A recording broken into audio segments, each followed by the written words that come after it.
14, versículo 1. Vamos rápidamente a Hechos capítulo 14, versículo 1. Cuando usted lo tenga, diga amén. Hechos, libro de los Hechos de los Apóstoles, capítulo 14, versículo 1. Ya lo tenemos. Muy bien. Entonces dice así la escritura. Cuando Pablo y Bernabé entraron juntos en la sinagoga de los judíos en Iconio, hablaron de tal manera que creyó una gran multitud, tanto de judíos como de griegos. Muy bien, vamos a orar, mis hermanos. Padre, en el nombre de Jesús, gracias te damos, Señor, por este tiempo que tú nos das, porque podemos, Señor, venir a aprender de tu palabra, porque vamos a escuchar el consejo de tu palabra, Señor. Rogamos esta tarde que sea tu Espíritu Santo el que abra, Señor, nuestros oídos para escuchar atentamente tu palabra. Que abras nuestra mente, Señor, para poder entender tu palabra, y nuestro corazón para que tu palabra sea sembrada. Nos ponemos en tus manos y te damos las gracias en el nombre de Jesús. Amén y amén. Gloria a Dios, mis hermanos. Mire, este tema le hemos puesto: nada detiene al reino. Este es el tema que vamos a ver esta tarde. Diga conmigo: nada detiene al reino. Mire pues, agosto de 1955, agentes del gobierno comunista de China irrumpen en la vivienda del pastor Wang Mingdao, uno de los predicadores más reconocidos en ese tiempo en Beijing. Lo arrestaron junto con su esposa, y uno se preguntará: ¿por qué lo arrestaron? ¿Qué hizo el pastor? Bueno, se negó someter a su iglesia al control del Estado y seguir proclamando a Jesucristo como el único Señor. Ese fue su crimen del pastor. ¿Qué sucede? Lo sentenciaron a muchos años de prisión, y lo que el partido no previó, lo que el gobierno no previó, es que el pastor Wang pasó sus 25 años de encarcelamiento predicando la palabra en ese lugar, y ahí formó una iglesia y llevó a los pies de Cristo a 96 presos al conocimiento de Cristo. Fue liberado en 1980 y se va a predicar a Shanghái. Cada semana siguió proclamando el evangelio hasta su muerte, hasta los 91 años de edad. El régimen quiso detener al reino, quiso detener el evangelio, y si bien le quitaron la iglesia, no le quitaron la predicación, mis hermanos, porque el reino no depende de una iglesia, de un edificio. Dependemos de que cada uno de nosotros, mis hermanos, prediquemos la palabra de Dios. Dice amén a eso. Y no pierda Hechos. Dice entonces: cuando Pablo y Bernabé entraron juntos en la sinagoga de los judíos en Iconio, hablaron de tal manera que creyó una gran multitud, dice, tanto de judíos como griegos. Dice, pero los judíos que no creyeron, o sea, hubo gente que no va a escuchar, hubo gente que no va a creer. Los que no creyeron excitaron y llenaron de odio los ánimos de los gentiles contra los hermanos. Con todo se detuvieron allí mucho tiempo hablando valientemente. Diga conmigo: valientemente. ¿Cómo hay que predicar el evangelio? Valientemente. Es que mi padre se puso loco, es que en mi casa se ponen locos, ya no voy a decir nada, me amedrentan. ¿Cómo hay que seguir hablando, mis hermanos? Valientemente es como el Señor nos ha llamado a predicar. Y dice: y confiados en el Señor. Uno habla valientemente, pero también habla confiados en el Señor. Uno no habla, hermano, valiente porque uno tiene el carácter loco, está trastornado y yo no tengo miedo a nada, ¿no? Uno habla por la fe que tiene, porque sabe en quién está confiando. Y dice: confiados en el Señor, que confirmaba la palabra de su gracia, concediendo que se hicieran señales y prodigios por medio de sus manos. Pero la gente de la ciudad estaba dividida. Y unos estaban con los judíos y otros estaban con los apóstoles. Cuando los gentiles y los judíos con sus gobernantes prepararon un atentado para maltratarlos y apedrearlos, los apóstoles se dieron cuenta de ello y huyeron de las ciudades de Licaonia, Listra, Derbe y sus alrededores. Y allí continuaron anunciando el evangelio. Mira, qué impresionante. Miren, mis hermanos, ¿qué nos deja estos versículos? La palabra de Dios, la predicación del evangelio va a dividir antes que unir. Y esto no solamente es un principio que aparece aquí, Jesús mismo lo dijo. Yo he venido a poner espada en los padres contra los hijos y los hijos contra los padres. Y no lo digo yo, lo dijo Jesús. Yo he venido a poner espada entre las familias. ¿Por qué? Porque la predicación del evangelio divide, mis hermanos. Porque predicar el evangelio, mis hermanos, yo conozco testimonios de varios de ustedes que cuando ustedes llegaron al evangelio, su familia los rechazó. ¿Qué no? ¿Va que sí? Su familia los rechazó. Porque sí, mis hermanos, cuando una verdad alumbra en medio de las tinieblas, causa división, causa disgusto. ¿Cómo puede ser que aparte de rebelde, ahora dice que ya le cayó la religión y va a andar ahí diciendo y predicando? Porque la palabra divide antes que unir. Hermanos, uno ha perdido amistades por causa del evangelio. Uno ha perdido relaciones por causa del evangelio, mis hermanos. Porque cuando Cristo se nos presenta, uno no puede quedar neutral.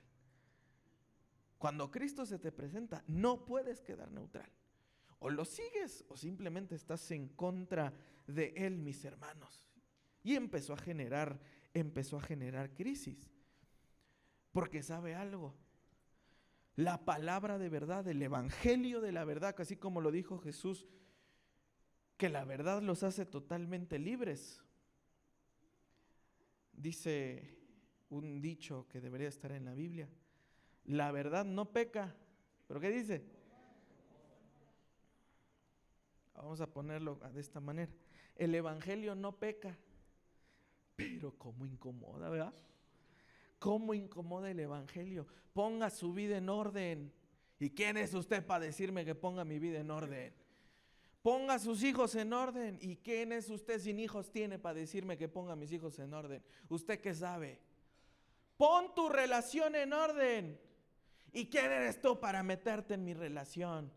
Obedece a tus padres. ¿Tú quién eres para decir que obedezca a mis padres?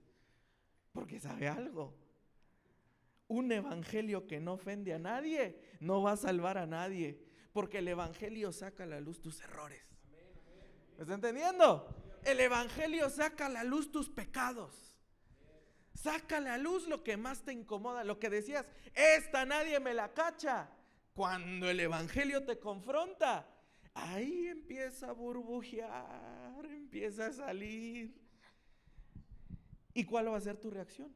No, sí, Señor, voy a corregir, porque quiero ser salvo. Señor, no me quiero ir al infierno por esto que estoy cometiendo, Señor. No me quiero ir al infierno por mi rebeldía, Señor.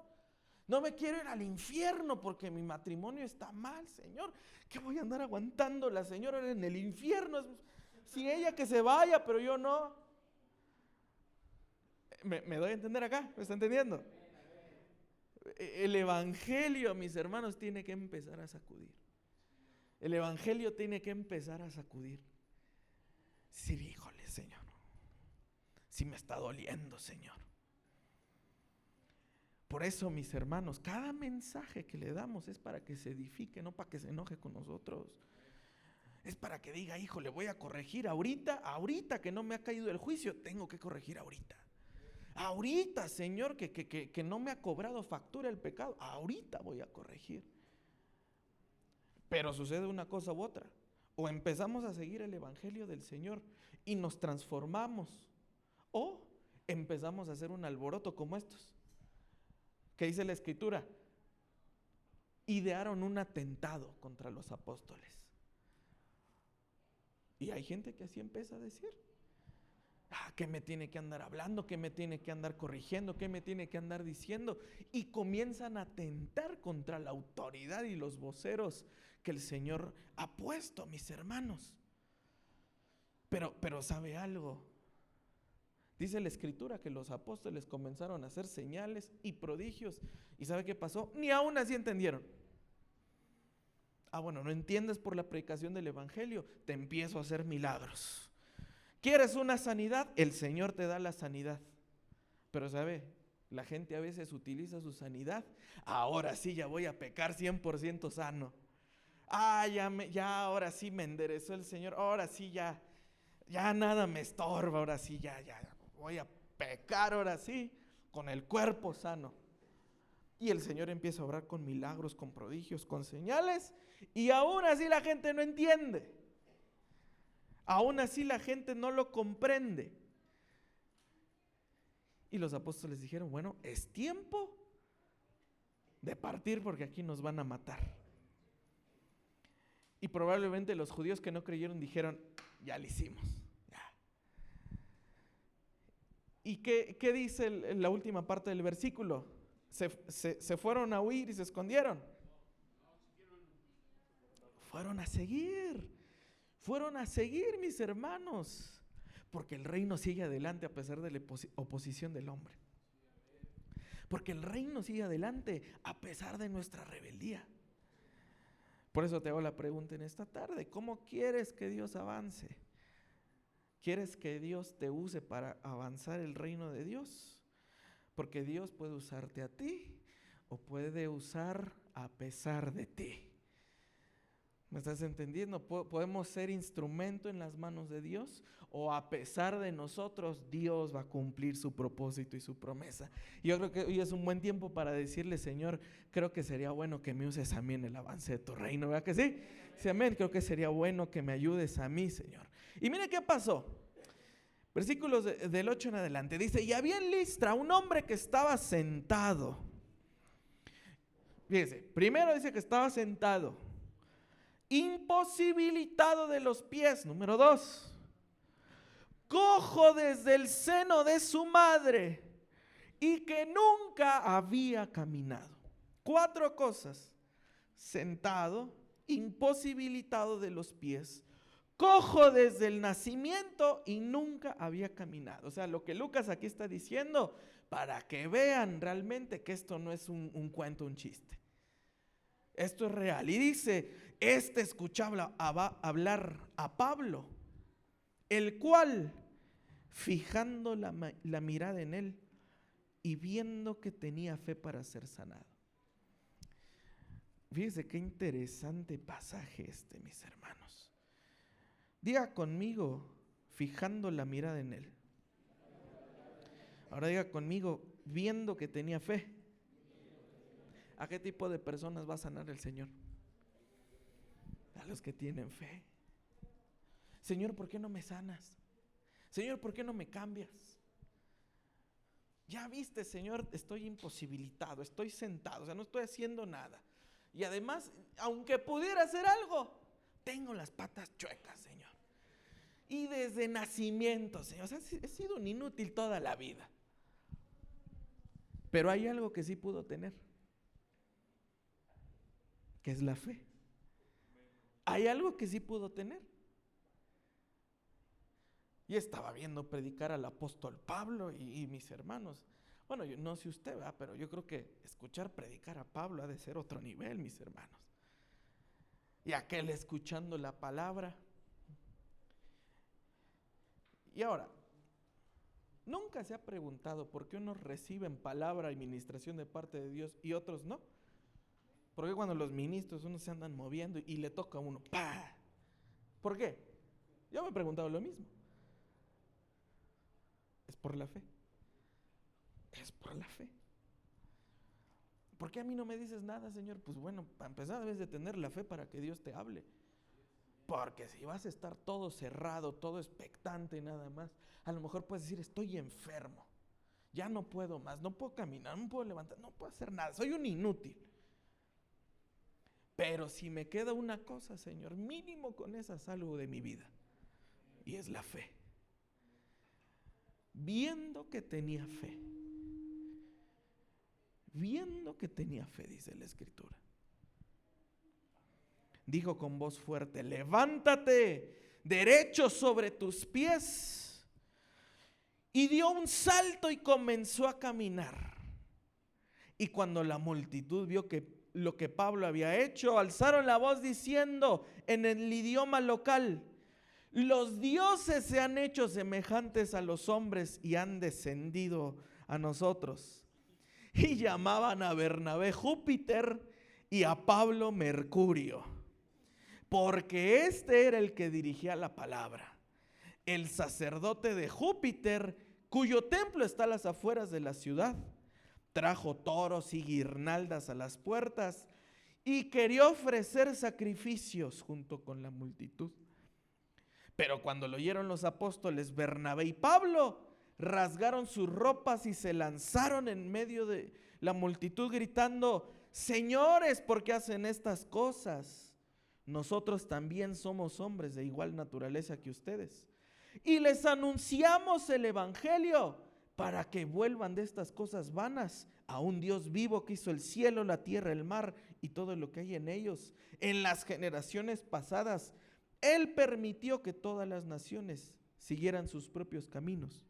Y sin embargo no dejó de dar testimonio de Él mismo, haciendo bien y dándole lluvias del cielo y estaciones fructíferas, llenando sus corazones de sustento y de alegría.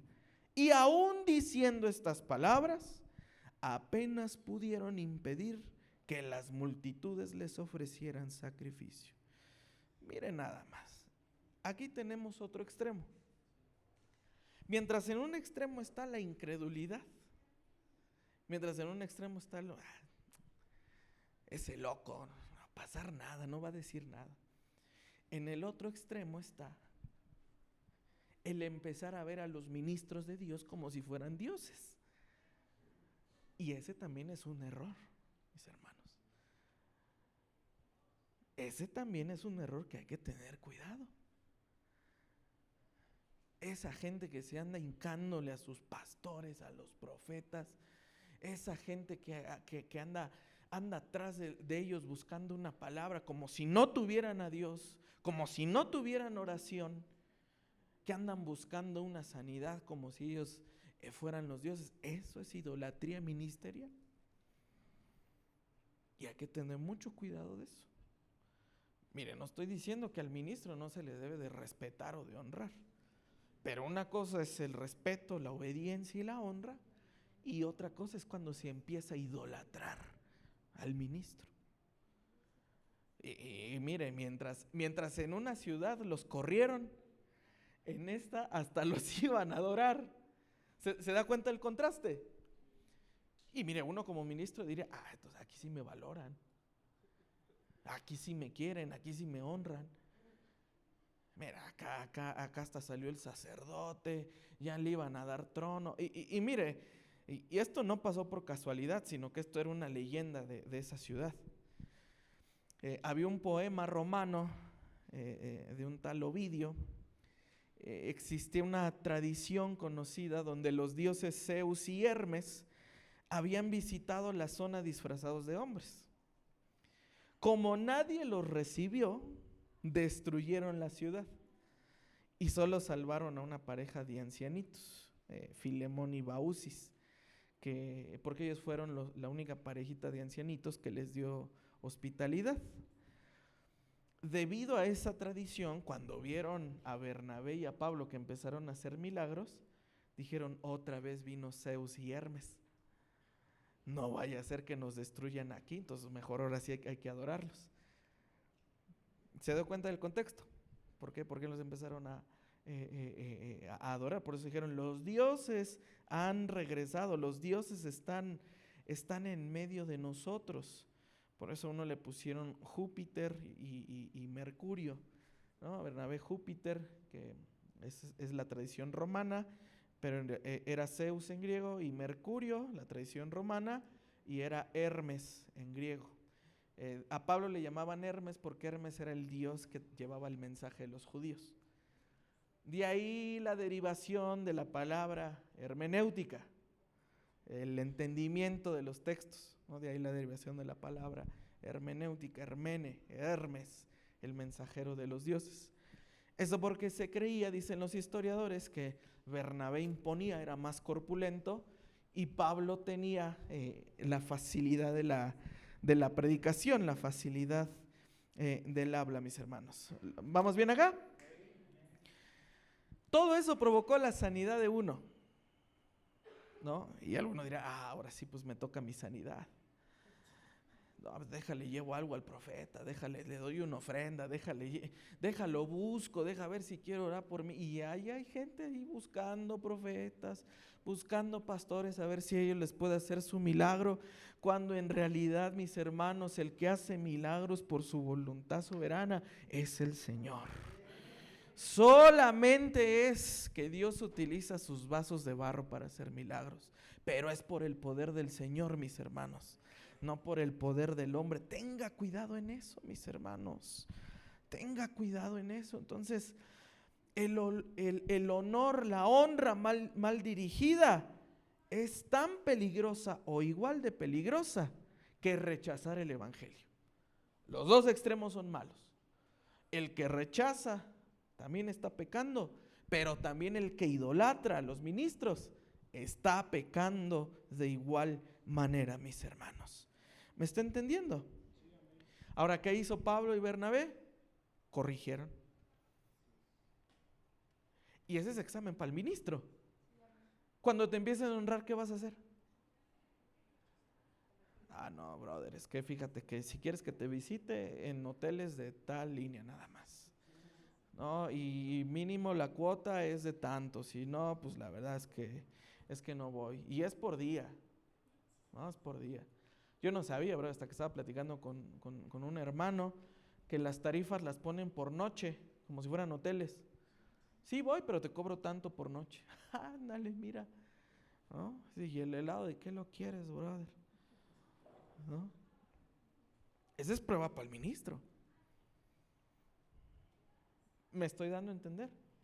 Hay que tener un equilibrio. Mire, hermano, vamos a ser honestos. ¿Le puedo abrir mi corazón un poquito? ¿Sí? Mire, yo prefiero que usted sea obediente a la palabra de Dios, que usted sea obediente a su pastor, sea obediente a sus líderes, sea obediente a lo que se le indica, en lugar de el regalito y que esto y que la chamarra y que eso y que lo. Mire, mientras me pueda mover, gloria a Dios. Pero mejor honre la iglesia, honre la visión de la iglesia, honre al liderazgo con su obediencia. Con su obediencia, mis hermanos. Porque ya de ahí en fuera, mis hermanos, de nada me sirve que me traten bien si no obedecen al Señor, ¿no? Voy a llegar al infierno ahí con un séquito de escoltas y no al cielo, es lo peor de todo, Señor. Para eso. Pero eso sí, mucha honra para el ministro. Pues, hermano, hay que tener el debido cuidado. El ministro debe de corregir eso. El ministro debe corregir eso. No se le niega la honra, hermano, no se le niega que lo respeten. Pero yo creo que es mejor, que así como Pablo y Bernabé lo dijo, somos hombres igual que ustedes. ¿Me está entendiendo? Somos hombres igual que ustedes. Yo me enojo como usted, si no es que peor. Me desvelo mucho y luego todo ojeroso, ¿no? Y por más que diga el Señor me fortalece, si no duermo, mis hermanos, no rindo. No digo, qué espiritual, no, simplemente no duermo. Me enfermo como usted, le pido a Dios que guarde mi salud y trato de cuidarme en ese aspecto. En cuanto siento yo que escurre el moco, yo ya ando a ver qué me tomo. Le digo, mujer, pásame las de ajo, pásame limón, pásame todo ahorita. Y que todo, le digo, pásame todo. Le digo, y prohibido que tú te enfermes porque si no me contagias. Hay que tener cuidado de eso, mis hermanos, y corregir la mala teología. ¿Vamos bien? Fíjense qué pasó después.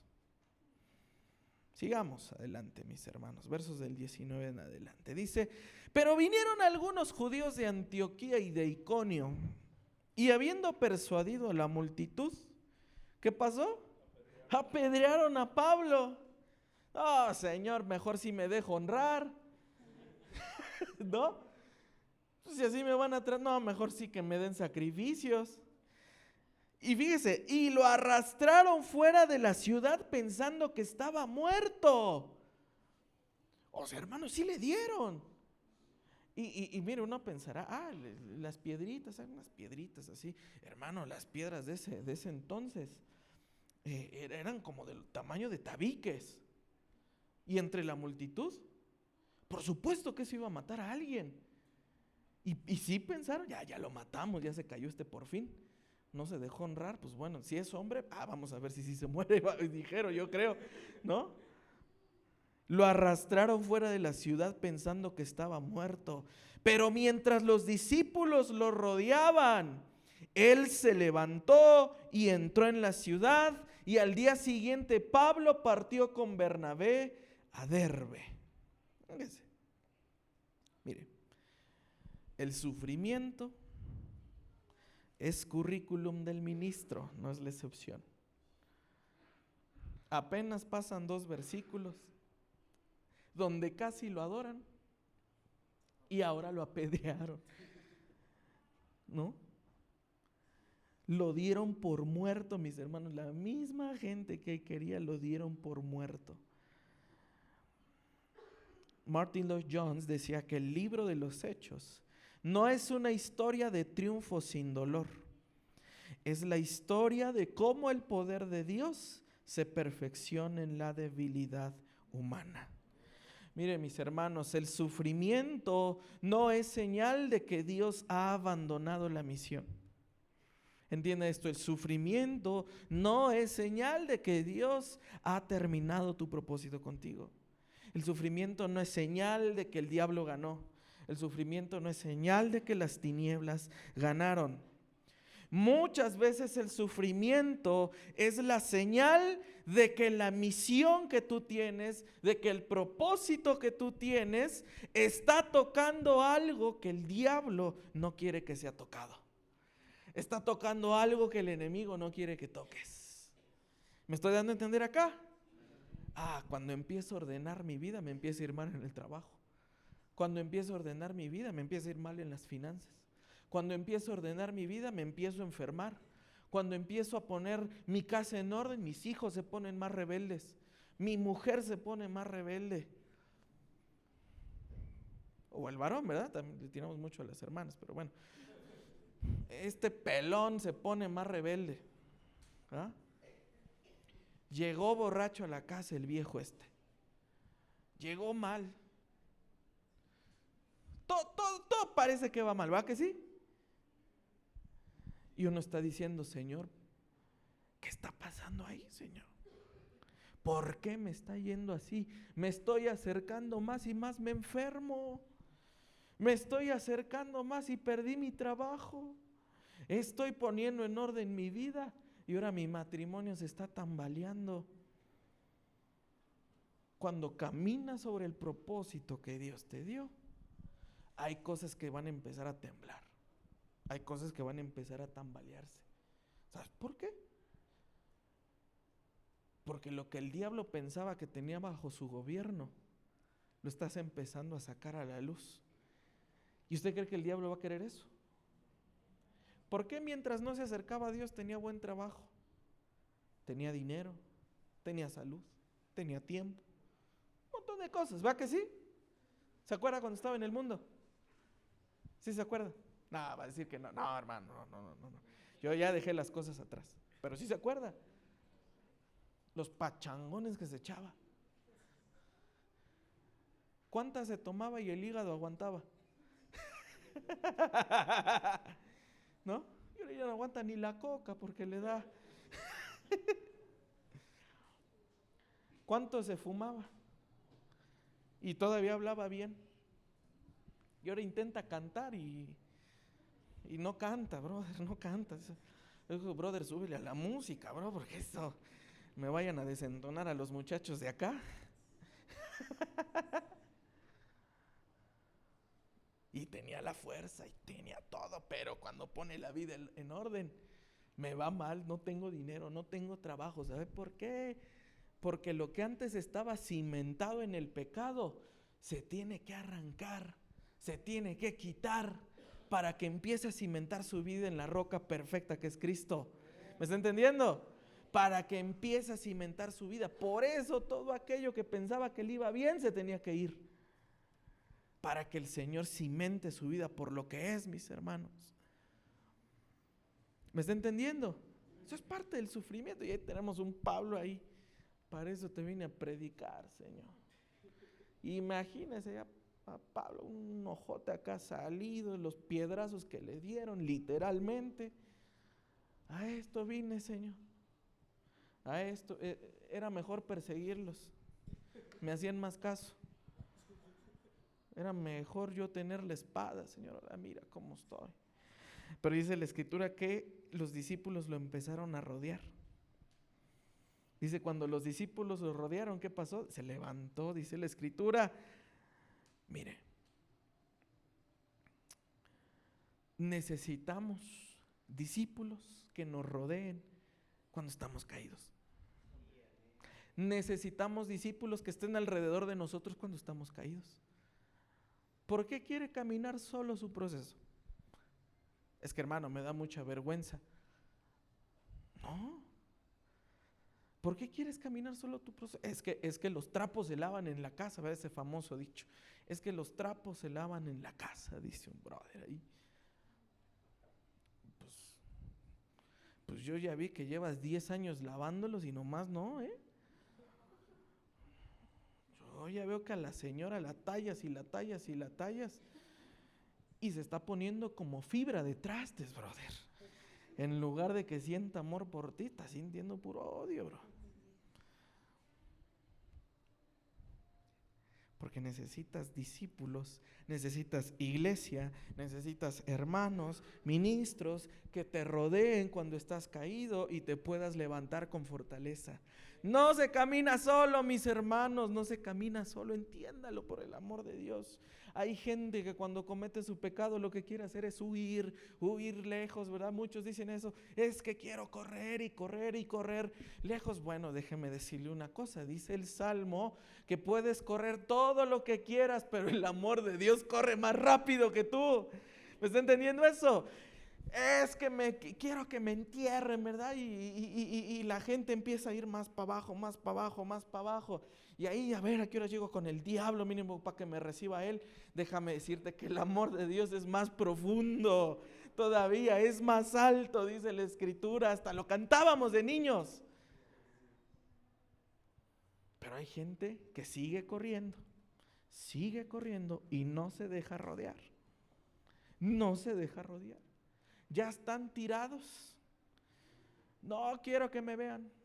No quiero que me vean. No, me da vergüenza, me da pena. Digo, y se oculta. Qué mensaje, ¿verdad? Dice, no, con esto, hermano, vamos a ganar en la tarde. Dice que el apóstol Pablo se levantó, mis hermanos. Se levantó y se metió en la ciudad. Dice el apóstol Pablo en Gálatas capítulo 6. No lo busques, 6:17. Dice, yo traigo en mi cuerpo las marcas del Señor Jesús. Haciendo referencia a ese evento. Porque sabe algo, el sufrimiento auténtico deja cicatrices. Y esas cicatrices se convierten en credenciales ministeriales, no en vergüenzas. ¿Entiende eso? Son credenciales. Es lo que estaba estudiando en la semana y le puse yo la autoridad de la cicatriz. La autoridad de la cicatriz. Porque no debería ser una vergüenza que tú corrijas a tu hermano por lo que tú ya sabes que va a pasar. No debe ser una vergüenza que tú corrijas a tu hermano y decir, yo pasé por esto, cuidado ahí. Y tu hermano no está para decir, eres igual de loco que yo, pecador. Se convierte en credencial para que digas, corrige esto. se convierte en credencial, ya no en vergüenza, mis hermanos. Entonces, si en el matrimonio, en la historia personal, en el ministerio, hay cicatrices que uno sigue escondiendo, creo que es momento de empezar a considerar que esas cicatrices Dios las puede usar para acreditar tu mensaje. ¿Sabes por qué? Porque la gente ya te empieza a ver cercano. ¿A poco también tú fuiste borracho? Sí. ¿A poco también tú eras bien mujeriego? Bien hombreriero, ¿se diría así? O sea, también las muchachas también. Hay muchos novios o muchas novias. Sí, también. Y de ahí me sacó Dios. Y se puede ser fiel a una sola persona por muchos años. Pero es, mis hermanos, entender esas credenciales, esas cicatrices, que Dios lo puede usar para aquel que pasó, se cayó en el mismo hoyo que tú y tú lo puedes levantar. Pero ¿sabes algo? A veces no te quieres regresar a ese hoyo para ver si no hay otro tirado, porque te da pena que te vean, porque te da pena que te descubran que tú pasaste por ese pecado, porque te da pena decir, ¿cómo lo voy a levantar de lo mismo que yo? ¿Me estoy dando a entender acá? Miren, mis hermanos, ¿qué más pasó? Vamos del verso 21 al 23. Dice, después de anunciar el evangelio en aquella ciudad y de hacer muchos discípulos, volvieron a Listra, a Iconio y Antioquía. O sea, se regresaron a las mismas ciudades del versículo 1, para que me entiendan. Fortaleciendo los ánimos de los discípulos, exhortándolos a que perseveraran en la fe y diciendo, es necesario que a través de muchas tribulaciones entremos en el reino de Dios. Grábese eso en su corazón, grábeselo en su mente. Cada que pase un desierto, es necesario que a través de muchas tribulaciones entremos en el reino de Dios. Cuando se esté peleando con la señora, contéstele, es necesario que a través de muchas tribulaciones que tú me estás haciendo pasar, entre en el reino de Dios. Te aconsejo que también te dejes tú que te atribule un rato también yo. Y así, mis hermanos, cuando el hijo se pone una rebelde, es su tribulación. Y chance su cosecha también. Cuando la familia se ponga rebelde, es la tribulación, mis hermanos. Dice, y después de que les designaron ancianos en cada iglesia, habiendo orado con ayunos, los encomendaron al Señor en quien habían creído. Miren, mis hermanos, es decir, amigos, también amigos. El evangelismo sin discipulado es un río sin cauce. ¿Por qué le digo esto? Pablo y Bernabé no solo se fueron a predicar y hicieron señales, milagros, y la gente dijo, entrego mi vida a Cristo. Se necesita hacer discípulos. Se necesita hacer discípulos. Y por eso se regresan a la misma ciudad para ver cómo van los discípulos. A lo mejor usted dice, mire hermano, yo amo a Dios, sirvo a Dios, quiero seguir al Señor. Pero ahora sí, como dice Apocalipsis, una cosa te falta, ser discipulado. Y ser discipulado es dejarte moldear, dejarte formar, dejarte corregir, dejarte pastorear, dejarte guiar, para que seas una persona madura en el evangelio. ¿Me estoy dando a entender acá? Muchos discípulos, si 5,000 almas se entregaron a Cristo a una campaña, pues ahora debe de haber 5,000 discípulos. Porque si se da cuenta en Hechos en las iglesias, habla y los discípulos, y los discípulos, y los discípulos, discípulos. No habla de convertidos, no habla de ovejas, si lo quiere ver de esa manera. Esa figura se usa en las epístolas, pero en Hechos se habla de discipulado, dejarse formar, mis hermanos. Y Pablo les recuerda, ¿quieres ser discípulo? Amén, muchos van a decir, ok, perfecto, qué bueno que usted es discípulo. El discípulo pasa por tribulación. El discípulo pasa tribulación. Como liderazgo debemos de preparar a la iglesia para el sufrimiento, no solo para la bendición. Por eso hay mensajes que son así de recios, mis hermanos, porque queremos prepararlo también para cuando el día malo llegue. Llega la bendición, perfecto. Esa bendición aparte un poco para cuando lleguen las vacas flacas, porque nadie está exento de eso. Nadie, mis hermanos, estamos exentos de eso. No podemos llegar con esas expectativas irreales de una vida sin dolor, porque cuando el dolor llegue y le digamos a aquel hermano, mire cómo me está yendo, me voy, porque no discipulamos a la persona a prepararse también para el sufrimiento el día que llegue. ¿Me está entendiendo acá? ¿Me está entendiendo? Y después de hacer discípulos, siguieron el diseño del reino, el diseño divino. Nombraron ancianos en cada iglesia. Fueron a predicar, hubo gente que se convirtió, discipularon y pusieron ancianos en cada iglesia, mis hermanos. Porque sabe algo, el futuro de una iglesia estable, de una iglesia que avanza por el poder del reino de Dios, no descansa sobre los dones carismáticos de evangelismo y profecía. Esos son para jalar, para confirmar. Pero para que una iglesia sea estable, para que una iglesia eche los cimientos en el evangelio de Cristo, necesita liderazgo de ancianos. Necesita liderazgo local, enraizado y conocido por la comunidad. Y los ancianos no salieron de otras ciudades. De los discípulos que ahí evangelizaron, que ahí formaron, de ahí pusieron ancianos. No, digo, al Sergio no me lo traje de otro lado, ese brother ya estaba aquí, ¿no? A Osva, yo me acuerdo, este brother llegó, me acuerdo un domingo ahí que lo vi. Mira este brother, en todo está, le dijo, este brother me soluciona todo.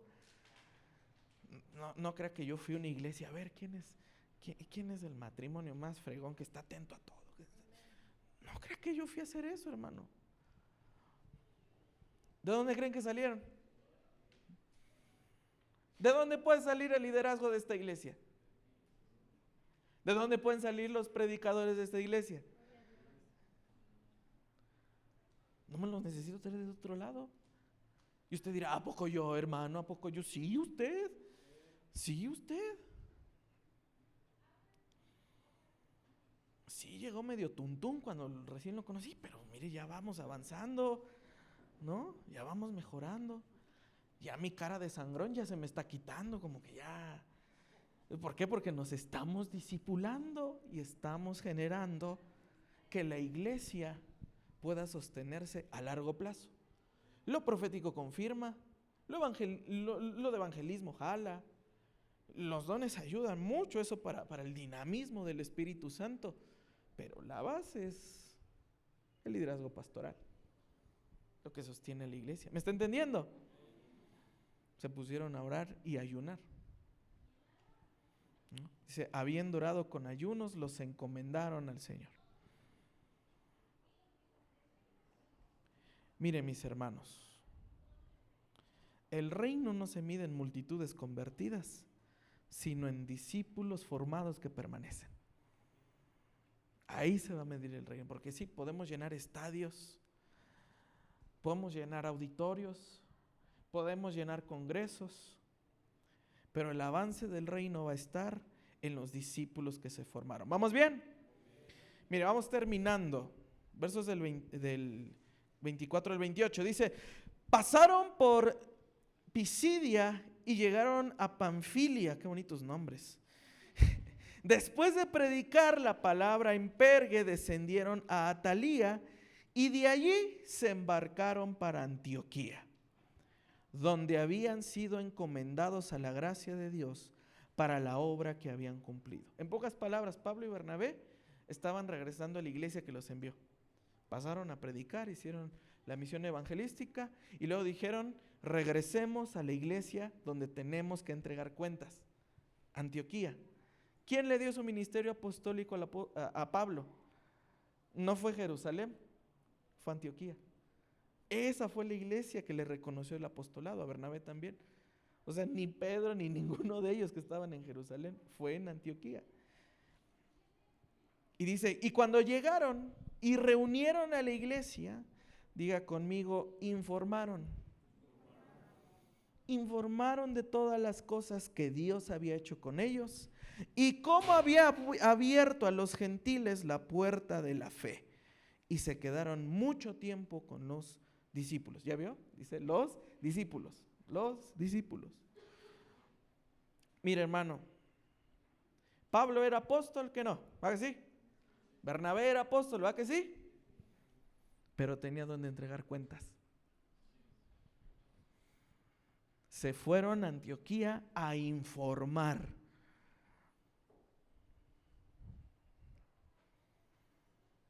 ¿Por qué se enoja cuando le preguntan cómo va?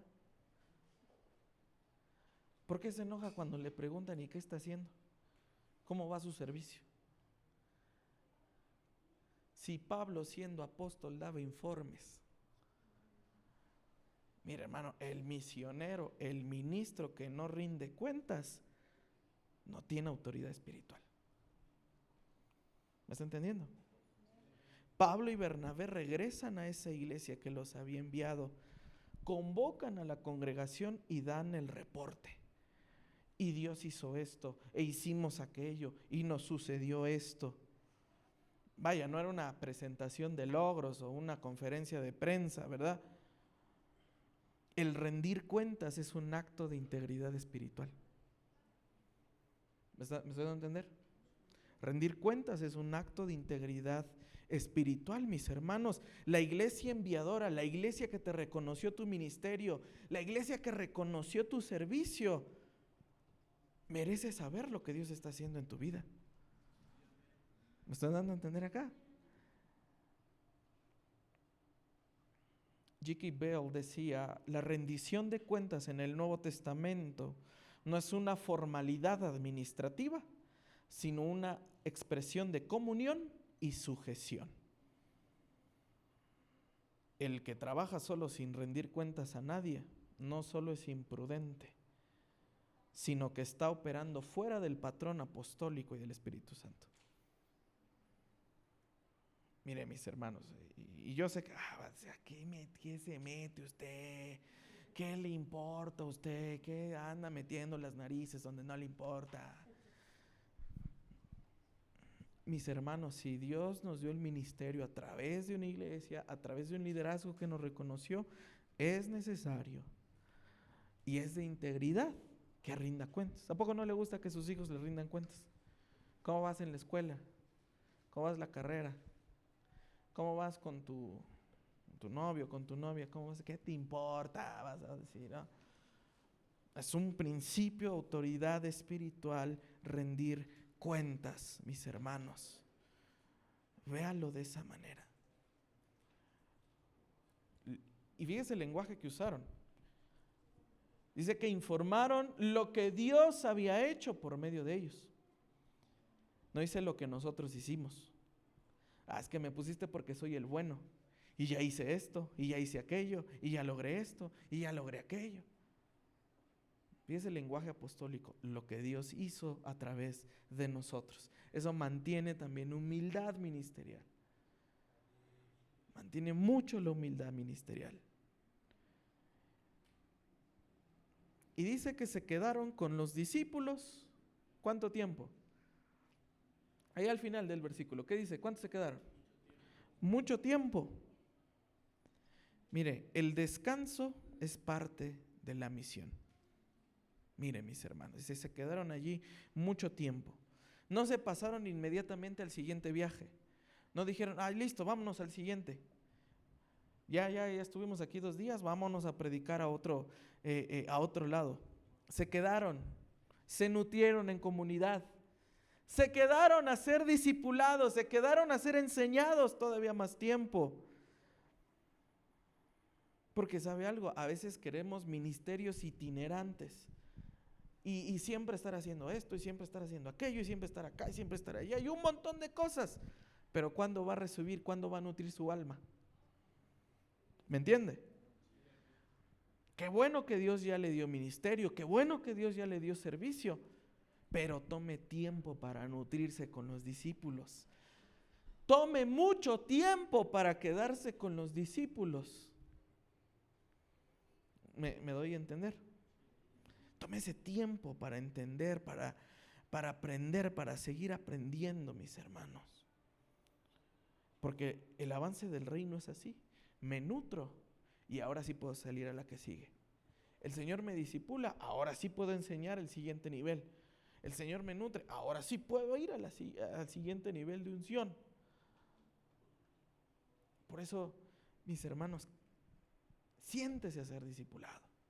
Cuando salgo, mis hermanos, honestamente, más que salir a ministrar, que me ha pasado, prefiero quedarme a aprender de otros dones, de otras gracias, de otros ministros que me enseñen, que me capaciten, que me corrijan, que me aconsejen y quedarme con ellos mucho tiempo platicando como nos ha pasado. ¿Y qué opinas de esto? ¿Y qué ha pasado en esto? ¿Y qué opinas de aquello? Y yo sé que alguien dirá, ¿y usted a quién le rinde cuentas, mis hermanos? Mire, bien le podría contestar a Dios, ¿no? Pero no, tengo otro pastor arriba de mí al cual yo le rindo cuentas. ¿Cómo va esto? ¿Cómo va aquello? ¿Cómo va la iglesia en esto? ¿Cómo va la iglesia en aquello? Ahora que vino y los vio, sí me dijo, vas madurando, sí me dijo, vas bien, así con su tono de sinaloense. Vas muy bien, dice, me gusta, dice. Porque somos hombres bajo autoridad, mis hermanos. Cristo es la cabeza. Entonces, mis hermanos, ¿el reino se va a detener porque nos enfermamos? No. La palabra siguió. El reino se va a detener porque tenemos problemas matrimoniales. No. El reino se va a detener porque tenemos problemas con los hermanos. Tampoco, mis hermanos. El reino se va a detener porque me apedrearon y me dejaron tirado. Tampoco, mis hermanos. El reino no se detiene. Este viaje que hicieron Pablo y Bernabé, les pasó de todo, literalmente les pasó de todo. Y se dieron cuenta de una cosa. Puede llover, puede estar seco, puede estar el calor, puede estar el frío. Y de alguna manera eso inspiró a Pablo a escribir Filipenses capítulo 4. Cuando Pablo decía, en la abundancia, en la escasez, cuando estoy enfermo, cuando estoy sano, ahora he entendido que todo lo puedo en Cristo que me fortalece, decía. Dice amén a eso. Todo lo puedo en Cristo que me fortalece, no importando lo que pasa. Va a haber tiempos de abundancia, iglesia, ¿usted lo puede creer eso? Va a haber tiempos de abundancia para usted, pero también puede haber tiempos de sufrimiento. Y sosténgase de la mano de Dios, de que es necesario que a través de muchas tribulaciones entremos al reino de Dios. Amén. Póngase de pie. Póngase de pie, mis amados hermanos. Vamos a orar. Que participemos hoy, mis hermanos, también de la Santa Cena, de lo que Dios tiene para nosotros.